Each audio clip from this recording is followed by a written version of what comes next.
I do think it sucks that PlayStation also is just not as big on racing games as like at all.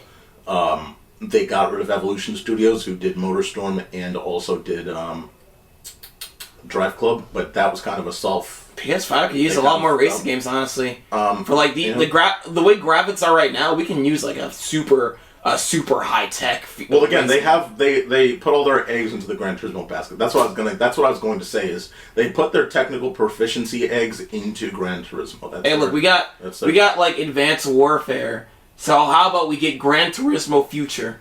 Oh my God! Which is like they make up a bunch of like. Mark, I would love that. You know, years ago they did a motorcycle game called Tourist Trophy. I would love if like PlayStation asked them, "Hey, if we paid you this much money, can some of your dev team do a WipEout game?"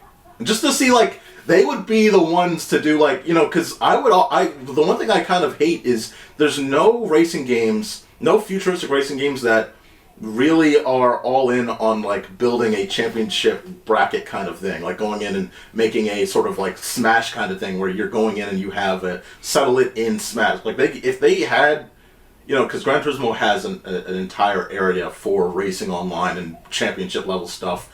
Outside of that, you give Polyphony, and they have enough team to do this. You give Polyphony like, hey, we want you to develop this. You give them money, man, watch the fuck out. Because, I mean, you think it's boring, but I feel like if they said, make a WipEout, they'd make a fucking serious-ass WipEout game that would be probably a fuck ton of fun. I know, I think it'd be funny when the Gran Turismo developers, like, when they went to actual, like, car manufacturers, like Ford and Honda, and it's like, hey, if you guys were to make a hover car, what would be the specs and engineering behind it? Like, and they actually make a futuristic racing sim. Dude, you know how beautiful. That's the dream right there, man. Like you get that, you know, because they already have those manufacturers doing what was called Gran Turismo Visions, which was just concept cars for the game itself.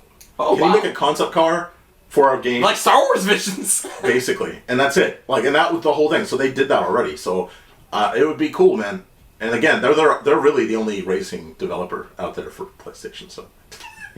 There's and EA owns like 7 different racing developers as well, so it's like you're not, you know, you want to know where a lot more other racing games could come from. Well, EA, dude, I want Gran Turismo car, like, because it's realistic. I want like them to, if we're getting Visions, I want them to get like a realistic, like, cartoony cars. Like, I want like a black and white cartoon. Squash and stretch car in Gran Turismo, but make it as realistic as they can, but still do the squash. That'd be the scarily ugliest thing. You know, their first game was a kart racer kind of thing, right? Yeah, it was like cartoony. Cartoony. I had that shit too. Oh my God. I actually own a copy of it. It was weird. Yeah, it's crazy. Crazy where they go.